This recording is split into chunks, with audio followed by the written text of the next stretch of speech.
प्रशासन से कोई अहिबे नहीं की। देखिए, उन लोगों का तो साफ कहना है कि जो बाढ़ आने का टाइम है उससे 1 महीने पहले आ गया है बाढ़, इसलिए शायद कुछ तैयारियां नहीं हो पाई। यही है कि जब कटने लगी बांधे, जब बहने लगे गाँव तब चेतने लगे नामे। सरकार दावे कर रही है कि स्वास्थ्य विभाग की टीमें हर गांव में लगाए गए हैं, कैंप लगाए गए हैं, लेकिन वो कोई भी व्यवस्था यहाँ पर नहीं दिखाई दे रही। जहां एक तरफ हर इलाके में पानी घी भर गया है, वहीं दूसरी तरफ अगर हम बलरामपुर की स्थिति की बात करें तो यहाँ बाढ़ की स्थिति बड़ी ही दयनीय है। आप देखिए किस तरह चारों तरफ हमारे पानी दिख रहा है और ये पानी जगह जगह लोगों के घरों में भी भर चुका है।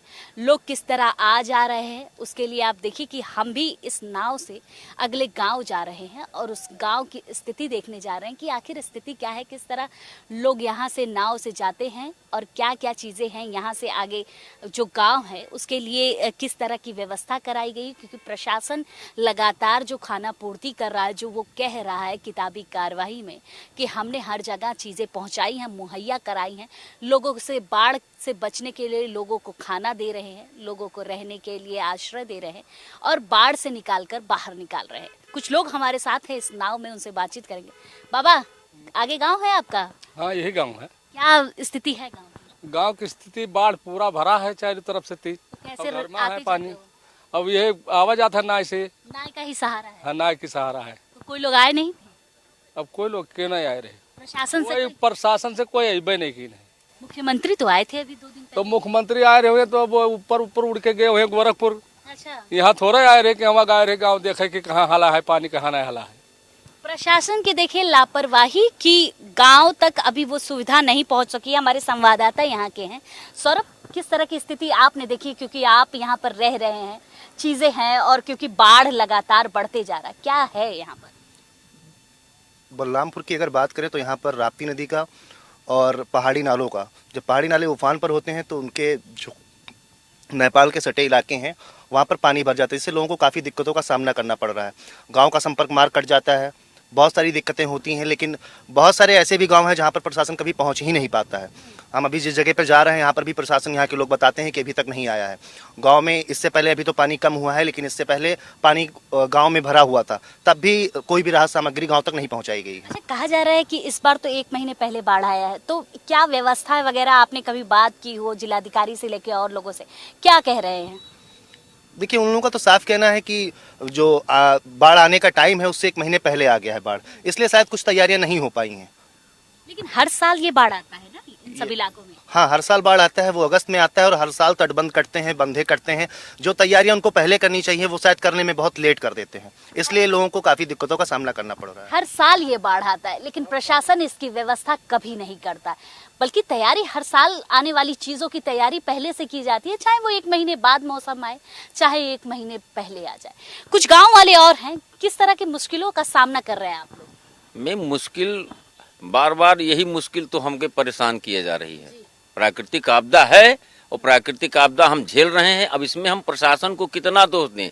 ये हम प्रतिवर्ष देख रहे हैं, जो ये बहाना बना रहे हैं कि पहले आ गया है। 25 जून को बाढ़ आई है मैम, और तब 6 नाव ही गोविंदपुर में उतरी थी, 6 नाव उतरी थी। ये बहाना बना रहे हैं। यही है कि जब कटने लगी बांधे, जब बहने लगे गाँव तब चेतने लगे नामे।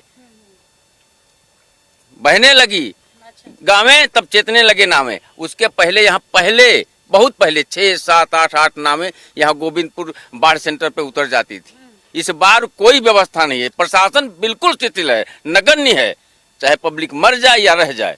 किसी को किसी की टेंशन नहीं है, न चिंता है कि इस बाढ़ की स्थिति में लोग कैसे रह रहे हैं। कितने गांव हैं बलरामपुर के जो जद्दोजहद झेल रहे हैं, क्योंकि उनको नाव से आना जाना पड़ रहा है, उनको ना खाने की सामग्री मिल पा रही है, ना रहने के लिए आश्रय मिल पा रहा है, क्योंकि लोग इस खुले आसमान के नीचे रह रहे हैं, छतों पर अपने आश्रय बनाकर रह रहे हैं, और क्योंकि मुश्किलें परेशानी बहुत आ रही हैं। आपका गाँव कहाँ है? यहाँ पर हमारा गांव है गोविंदपुर में, पर मैं इधर से जब भी गुजरता हूँ ना तो मतलब ऐसे हालात दिखाई देते हैं। अभी देखो पूरा पानी भरा हुआ है, ले लिया, आपको दिख रहा होगा, वो गांव भी देख लो। कोई यहाँ पे मतलब सुविधा नहीं मिल रहा है, किसी को भी सुविधा नहीं मिला। हमारे गांव में भी सुविधा नहीं मिल रहा है, पानी पूरा घुसता है ना, तो हम लोग रोड पे आके रहते हैं। अगले बार में ना हम लोग दूसरा एक सेठ है हमारे उधर, तो उनके छत पे हम लोग, पूरा गाँव उनके छत पे था, पूरा रोड पर भरा हुआ था पूरा पब्लिक से, पूरा गाँव छोड़ दिया, पूरा गाँव खाली था इधर। अच्छा, अच्छा, यहाँ पर नाव की सुविधा जो है वो प्रशासन की तरफ से कितनी दी गई है? मात्र 2 नावें हैं हमारे प्रशासन की ग्राम पंचायत में, मात्र 2 नावें हैं, जबकि 5 पुरवे हैं और 5 पुरवे पानी से लबालब हैं। लेकिन उसके बावजूद भी 2 ही ना है। ये कितने किलोमीटर का एरिया है जो पानी से ढका हुआ है? ये 4.5 किलोमीटर का एरिया है। 4 किलोमीटर और पूरा पानी पूरा पानी। और ये मान के चलिए कि हम ये अमरनगर टेंगनावा मार्ग कहा जाता है, पूरी मार्ग डूबी है मैम। 5.5 किलोमीटर मार्ग, पूरी मार्ग डूबी है। यही केवल एक मात्र पुल दिखाई पड़ता है जो नया पुल का निर्माण हुआ है। हाँ, और ये 5.5 किलोमीटर पूरी मार्ग डूबी हुई है।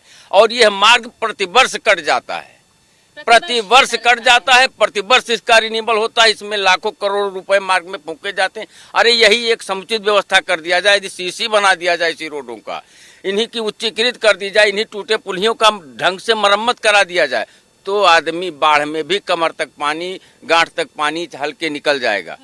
प्रशासन को कम मेहनत करना पड़ेगा, कम नावें देनी पड़ेंगी। लेकिन स्थिति आज वर्तमान में ऐसी है कि आज वो यदि 8 नाव 10 नाव व्यवस्था कर दें तो कम है। अगले 2 दिन पहले हमारे यहाँ एक महिला का प्रसव पीड़ा उत्पन्न हुआ और उसे इसी चारपाई पे इसी पानी में प्रसव हुआ है। अच्छा, इसी पानी में प्रसव हुआ है मैम। स्थिति देखिए कितनी खराब है ना। खाने के लिए तो है ही नहीं, लेकिन अस्पताल की व्यवस्था भी कैसे आखिर कोई जाए इस पानी में। सोचिए कि ये 4 किलोमीटर का पानी का एरिया है और कितना गहरा है, और इसी पानी में एक महिला को प्रसव पीड़ा होती है और उस महिला का बच्चा इसी पानी में पैदा होता है। प्रशासन की लापरवाही, घोर लापरवाही देखने को मिल रही है। सौरभ, क्योंकि ये तो एक एरिया है, कुछ गांव हैं, लगभग 40 गांव बलरामपुर के बताए जा रहे हैं कि इस पानी से जूझ रहे हैं। और भी इलाकों का क्या हाल है, किस तरह आपने चीजें देखी हैं? देखिए, हाल तो सब जगहों का वैसे ही है, लेकिन जो पहाड़ी नालों का पानी जहाँ पर आता है वहाँ के हालात और ख़राब हैं। और अगर ख़राब की बात करें तो ये है कि जब जिला प्रशासन और स्वास्थ्य विभाग की टीमें उन गाँव तक नहीं पहुँच पा रही हैं तो चीज़ें और ख़राब हो रही हैं। आपने सुना ही कि एक प्रसव पीड़ा में एक महिला थी जिसका प्रसव इसी पानी में हुआ है, और सरकार दावे कर रही है कि स्वास्थ्य विभाग की टीमें हर गांव में लगाए गए हैं, कैंप लगाए गए हैं, लेकिन वो कोई भी व्यवस्था यहाँ पर नहीं दिखाई दे रही है। जमीनी हकीकत कुछ और है और कागजी दावे कुछ और हैं। कागजों पर तो बहुत कार्यवाही हो रही है, कागजों पर बहुत सारी चीजें की जा रही है, कागजों पर लोगों को मुहैया कराई जा रहे हैं बहुत सारी चीजें, लेकिन जमीन पर कुछ और है। जमीन पर तो ये बस पानी दिख रहा है और इस पानी में लोग मर रहे हैं। लोगों को कुछ नहीं मिल पा रहा है, लोग किसी भी तरह अपना जीवन यापन नहीं कर पा रहे। हाँ, जीवन यापन के लिए ये उन्हीं का सहारा है जो उन्होंने खुद बनाया है। ये नाव है, वो छत है जो जिस पर वो रह रहे हैं, क्योंकि आसमान के तले रहना भी काफी मुश्किल होता है। इसी तरह के और भी गांव हम आपको दिखाएंगे और देखेंगे कि बलरामपुर की और स्थिति कैसी है, लोग कैसे रह रहे हैं, क्या चीजें सुविधा मिल रही है कि नहीं। कैमरामैन वीरेंद्र के साथ मैं वर्षा शाही, न्यूज़ 1 इंडिया, बलरामपुर।